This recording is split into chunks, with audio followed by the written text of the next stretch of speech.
What's up, YouTube? Check this out. Today we're going to look at the Ontario SP16-SPAX. And this comes with the FG/UC sheath and digital camo. I want to go ahead and give you a quick look of how I have it mounted on the back of my pack, because it is fully moly compatible here. It sits down there pretty nice. This product's been out for a few years. I've been wanting to get one ever since I learned about them, and I got one a little while ago, used it a bit, and thought I'd talk about it. Let me go ahead and get this off here. You can see the sheath. It's got a button here, it's got a button here, it's got a button here, and it's got a button here. The back side, it's got two moly straps, one going through here and then one going right through the center all the way down, so you can attach it to the back of your pack pretty good. And then you have moly on the outside as well, so you can go ahead and put something on the outside of the sheath. It's not meant to be a quick deployment tool right out of your pack, but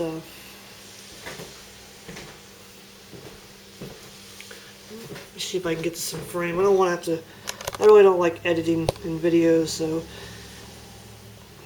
I try to do this all in one take.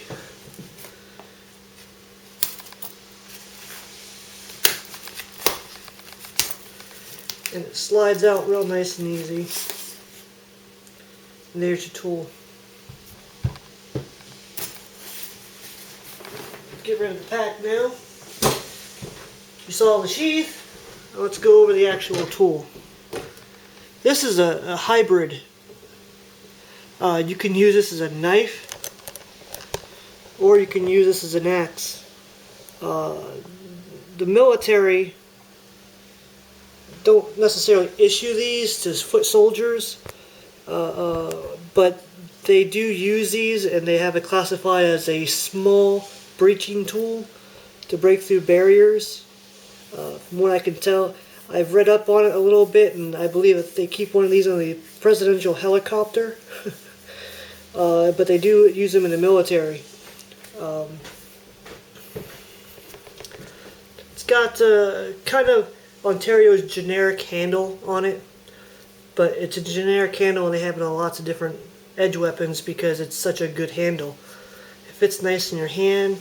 It's made out of a rubbery, grippy, really hard plastic. I forget what they call it, but it's got a nice little choil right there, so your finger gets locked up there, and also gets locked in down here, so you have a really good grip on it.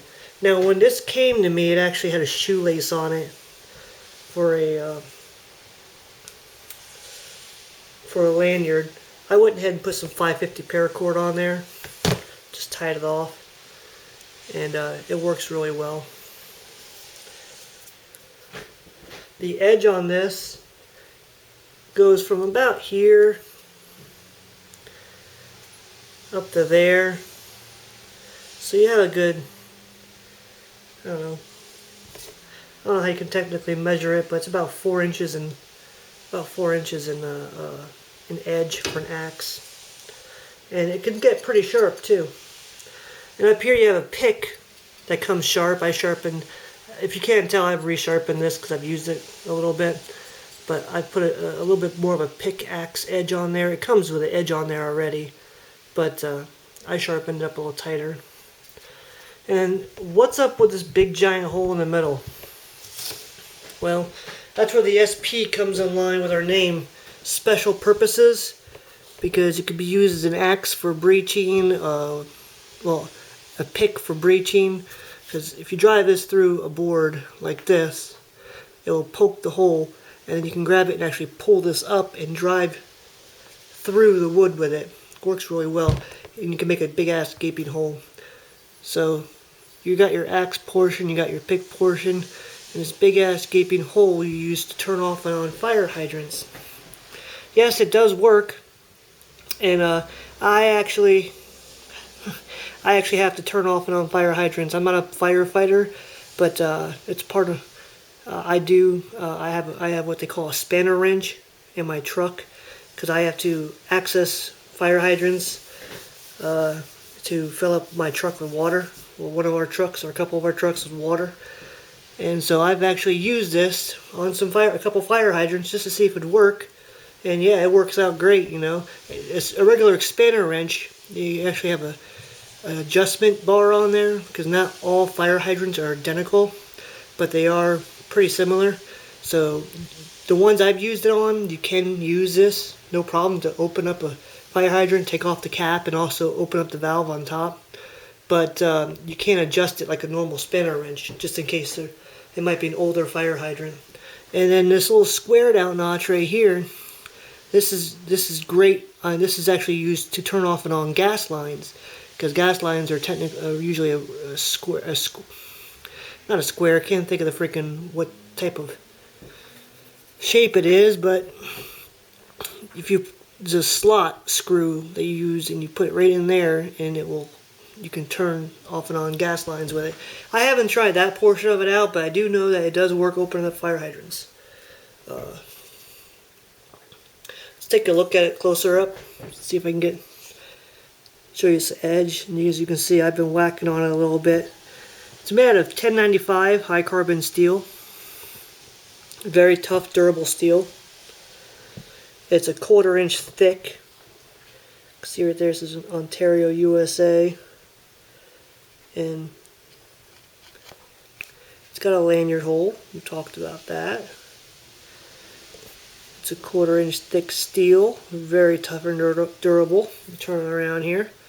I've beat on this thing pretty good, and it's held up pretty nice. Now what I did, as part of it being a good piercing tool, is right here on this lip. It's kind of squared out, but when I got it, it was a little rounded out. It didn't look like it really pierced too well when you go to hit something right there, down like that. So I modded it up a little bit, and I took my belt sander and I put a little bit more of a tip on it. That's why it's ground down like that right there. So I have a slightly sharper tip on mine.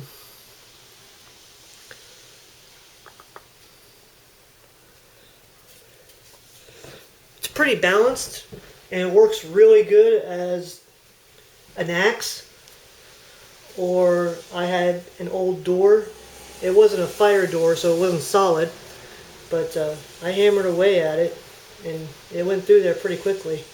But I plan on using this as part of my bug out bag to relate basically to. It's a cool weapon. I mean, come on, it's a cool tool. It's a cool weapon.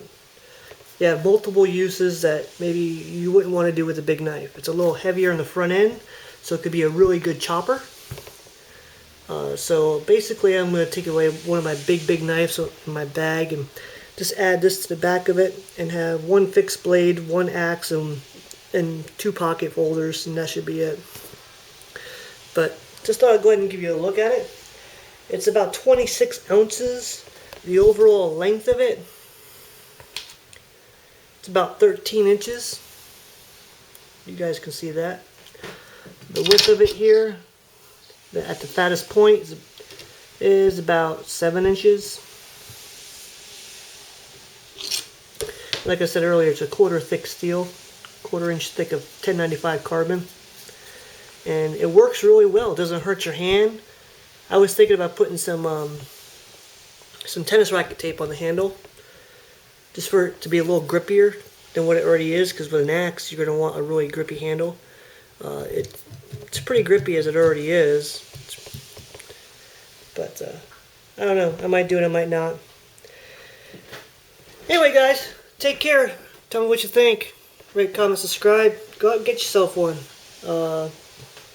You can find them on Amazon. They're a bit overpriced at $112. It's way too much. They have a list price at $212, but again, that's way too much. I've been bidding on these on eBay for some time now because I kind of wanted one, and I actually got this one for the whopping low price of $35. Yeah, they go for on eBay all day for about $50 to $60. But I've been socketing random bids for, well, I did for a while, before I bought it, and it took me about a month, but I would never go no higher than 40 bucks. And I figure if I get one, I get one. If I don't, I don't. And voila, $35 shipped to my door, from brand spanking new, in the box, with the plastic wrapper around it, with the ACU sheath, because they do come with a black sheath. That's not the Moly compatible one. Just as, you know, a hit, and I got lucky with it. So try your luck. Maybe you can get it cheaper than that. But take care, guys. It's a great tool. I would definitely recommend it. See ya.